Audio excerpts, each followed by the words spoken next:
everyone, and welcome back to my channel. Today we are setting up my February reading wrap-up. I managed to read 17 books this month, which I was quite surprised but very proud of considering there's 2 fewer days in the month. So here is my reading tracker in this journal, so I will just mark in 17 more squares, giving me a total of 35 books for 2023.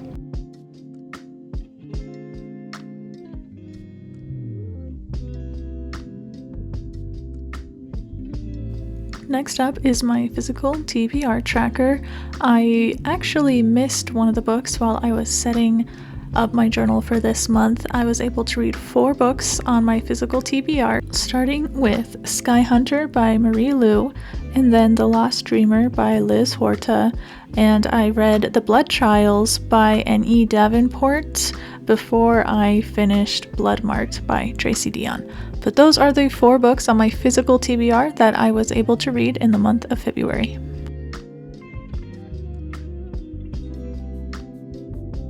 Next, we have February new releases. I was able to acquire Radiant Sin, The Last Tale of the Flower Bride, and A Day of Fallen Night, which were all new releases this month, and 2 of them are on my list of 23 books to read in 2023. Next, we have one of my faves, which is my ABC challenge for this year. I was able to add 5 new titles. One of them was from last month that I realized had an X in it. I don't know if you follow the same rules that I do when I do these challenges, but because I don't really know of any books that start with the letter X, or if they do, they're probably not books that I want to read. So I just found a title that has an X in it and considered it my X title, which is The 6 Deaths of the Saint by Alex E. Haro.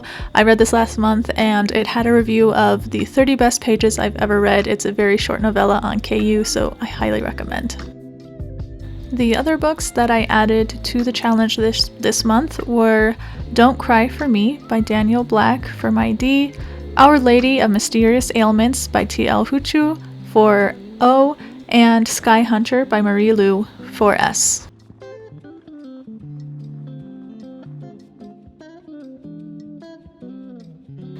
So I had 2 books this month that I loved, but in the end, The Final Strife came up the winner. It is the first in the series, with book 2 coming out in May. I loved it. It was a great start to the series, and I will talk more about it later in my reviews. For book club this month, our theme was old lady protagonist, and while I don't know if the main protagonist is that old, our pick this month is The Wisteria Society of Lady Scoundrels. Basically a book about high-class ladies who like to do a little bit of thieving on the side. Next, we have another reading challenge that I am holding myself accountable for this year, and that is to diversify my reading by reading more books by BIPOC authors. With February being Black History Month, I did make it a point to read more books by Black authors, but I also intend to continue to read more books by Black authors. But during the month of February, I was able to read 6 books by Black or African authors. And then I was also able to read 3 books by either an AAPI author or a Middle Eastern author. And then this was a month that I was also able to read 2 books by Indigenous authors and 1 book by a Latinx Hispanic author. So overall, one of the most diverse reading months I've ever had.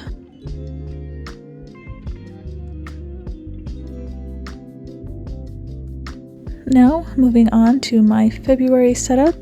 I pre-made everything just to make the process a little bit quicker, but again, sticking to a very simple collage style with some craft paper that has some floral patterns on it, and then just some printed out stickers that I used both for the month of February and for the demographics that I have on the adjoining page. My reading stats for this month, I tracked my mood, the genres, the demographics, the rating, the format, and the publisher of the books I read, starting with the mood of the books. Sticking similarly to January, I read 12 books in the adventurous category, 5 books in the mysterious category, 7 in the emotional category, 6 in the dark category, and then 2 in the reflective, 3 in the tense, and then 2 in the sad. For the genre, I read 11 books in the fantasy genre, 3 in the LGBTQIA+ genres, 6 in the YA genre, 3 in the romance, 1 in the dystopian, 3 in the sci-fi, 1 in the travel, and 1 in the erotica. And then with demographics, as discussed before, I read 5 books by Caucasian authors, 6 books by Black or African authors, 3 books by AAPI or Middle Eastern authors, 2 books by Indigenous authors, 1 book by Latinx Hispanic author, and then 4 of the books had prominent LGBTQIA representation. For the ratings, I only gave 1 book 5 stars this month, while I gave 8 books 4 stars, 5 books 3 stars, and 3 books 2 stars. Then for the format, this was by far the most audiobooks I've ever read in a month, but 76% of the books that I read were audiobooks, while 24% were digital. I did not read any physical books this month, but 3 of the books that I did read were by indie authors, and then 14 were by traditionally published authors. Now moving on to one of my favorite parts of these spreads, which are my book reviews. Again, I'm sticking with books that were either favorites of mine or a part of some of the challenges, like my 23 books to read in 2023, or books that I was able to mark off of my physical TBR. So I only have a select number of books that I read each month that I put in my journal, starting with the first book that I read this month, which was Sky Hunter by Marie Lu. Sky Hunter is set in a post-apocalyptic world after the fall of current civilization. The Federation has made it their mission to invade and colonize every nation in the world through any means necessary, including the development of mutated humans or ghosts as weapons of mass destruction. Enter our heroes of Mara, the only free nation left in the world from the Federation's grip. Our female main character, Talon, is a striker and elite fighter in Mara's last line of defense, but when her partner is killed by a ghost, Talon is reluctantly paired with a recent deserter of the Fed army. Together, they must learn to trust each other in order to defeat a common enemy. Sky Hunter uses a lot of common YA tropes, but the plot progressed quite quickly. The characters were all well done and had some great development. The world building was lacking a bit, but with the cliffhanger that we had at the end, I think there's potential for that to be remedied in the second book. I gave it 4 stars and listened to it on audiobook. The next book I had was a book from my Book of the Month Club, Don't Cry For Me by Daniel Black. Don't Cry For Me is basically the epitome of generational trauma, told completely from a series of letters from a dying father to his estranged gay son. This book does not in any way try to justify what the father Joseph did to his son Isaac. At least that isn't what I gleaned from the story. Some of the letters were far more difficult to hear or read than others, but it was a unique way for someone to provide closure to someone they love while also giving them permission to hate them for what they did. It's a very unique way to tell a story, but read the trigger warnings before going in. I gave it 4 stars and also listened to this on audiobook. Next up, we have my favorite book of the month, The Final Strife by Sarah El Arifi. I loved this book. It was such an amazing start to this trilogy. The second book comes out later this year. The Final Strife focuses on 3 characters, all with different blood colors, and all falling into different social classes within a very oppressive kingdom. Red blood, or the Embers, is the class of rulers and magic wielders. Blue blood, or dusters, is the color of the servants and the poor, while clear blood, or the ghosts, represent the class of the invisible and the enslaved. Together, our 3 protagonists are working towards dismantling the current system, all in very different ways, but when their paths cross, they realize that working together is the best option. At the same time, members of the Embers are competing to join the ruling class, but in the underbelly of the city, those that were deemed less than are working even harder to liberate their home and their people, one ghost at a time.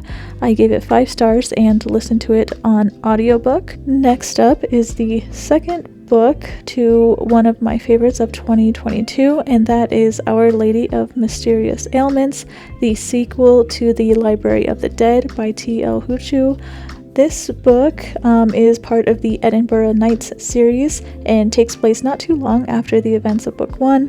Rapa is still hustling her butt off, trying to make enough money to get her and her family out of the slums, but when a mysterious illness shows up in some of the local boys, Rapa is hired to solve another mystery. It felt like this book had multiple mysteries layered within the main mystery, which made it a bit hard to follow at times, but I still adored Ropa as a main character. We didn't get as much of Priya in this installment, but when we do, she's always my favorite. But Ropa still has some of the funniest and snarkiest dialogue, including internal, that I've ever read. She's always has me cackling. I gave this 4 stars and listened to it on audiobook. Next up is The Serpent and the Wings of Night by Carissa Broadbent. This has been all over Book Talk, so I thought I would give it a try, and I was pleasantly surprised. Usually I feel a little duped by Book Talk recommendations, but I did enjoy this one. This is set in a world ruled by vampires, and one human girl is taken in by the Vampire King after her village is destroyed and her family killed. Now, as an adult living in a world that constantly wants to eat her, Aurea must enter into the Kajari, a set of deadly trials that grants the winner one wish bestowed by the goddess Nyaxia, the creator of the vampires, and Aurea's wish is to become the predator instead of the prey. If you like MCs who can kick ass, love interests with wings and fangs, and a story that focuses more on the action and a fast-paced plot and less on the romance, then this book is for you. Book 2 comes out this April. I gave it 4 stars and read it on Kindle Unlimited. The next book is one of my physical TBR books, and that is The Blood Trials by N.E. Davenport.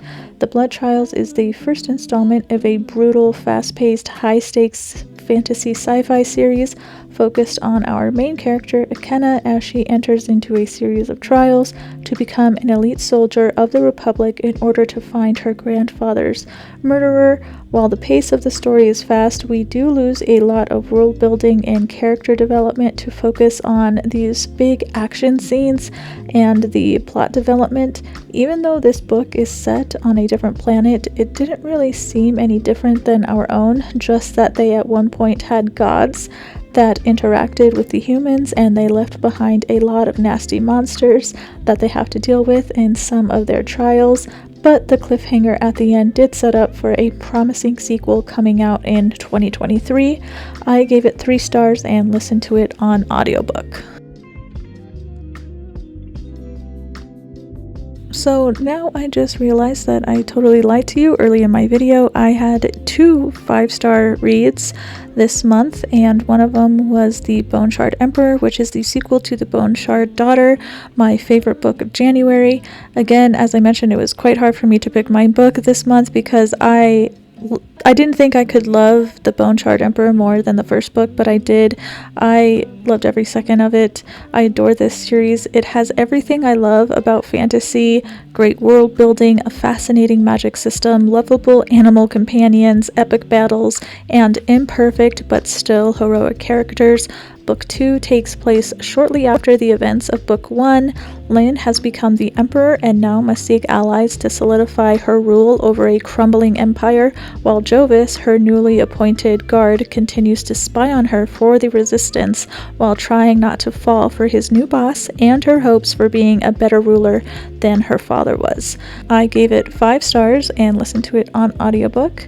Next up is The Darkening by Sunya Mara. I didn't really know what to expect with this book. I got it on a bookoutlet.com sale and thought I'd give it a try. It is set in a world where a city is beholden to a cursed storm.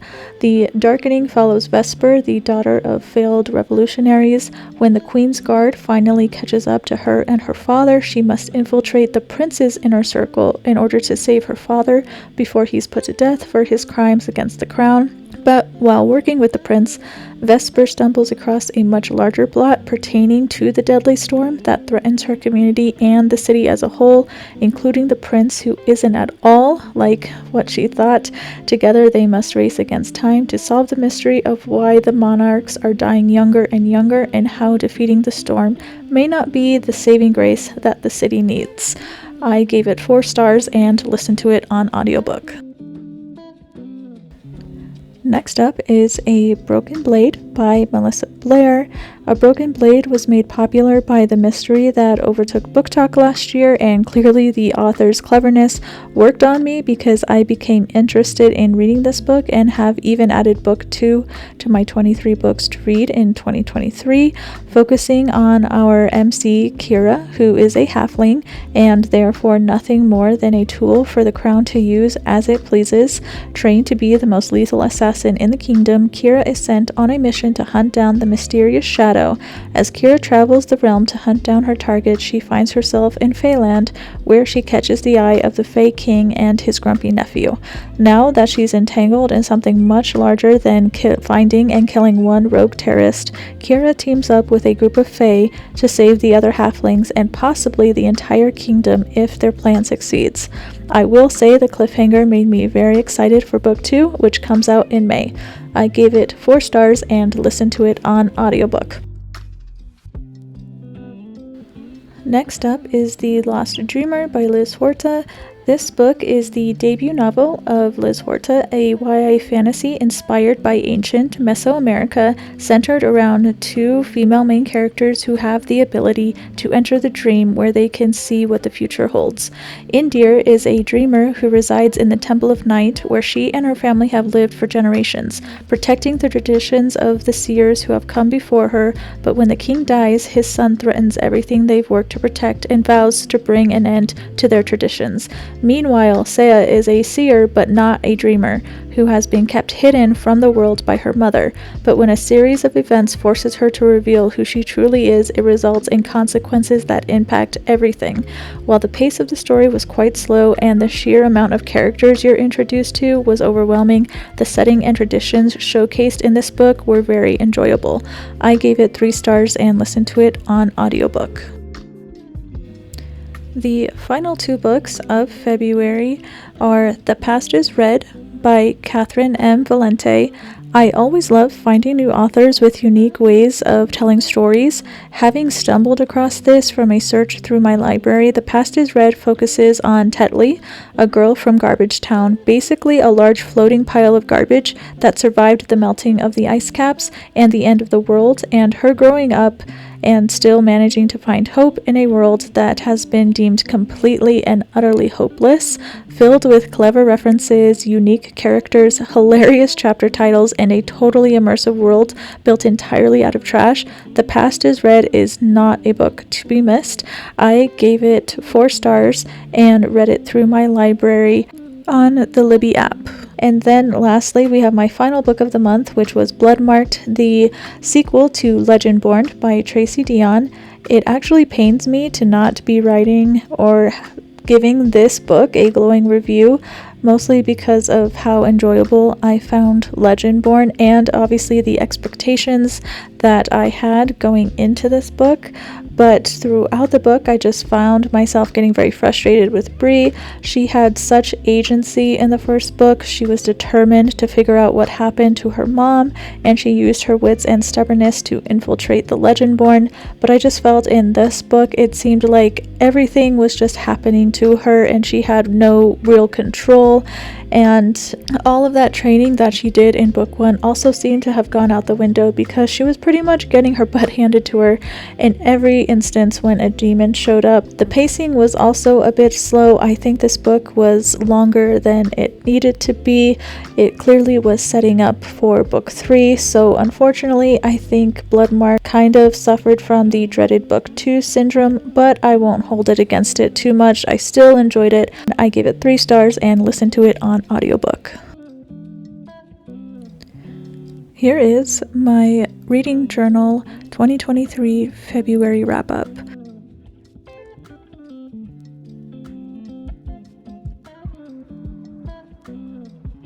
One spread that I did not go over was my 23 books to read in 2023. Unfortunately, I didn't get through any books on this list, but I am starting quite a few in March, so hopefully I can mark a few off of this list next month.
Thanks again for joining me today. If you haven't already, be sure to like and subscribe so you don't miss any of my upcoming videos, including my March wrap-up, which will be available early next month. But until then, happy reading!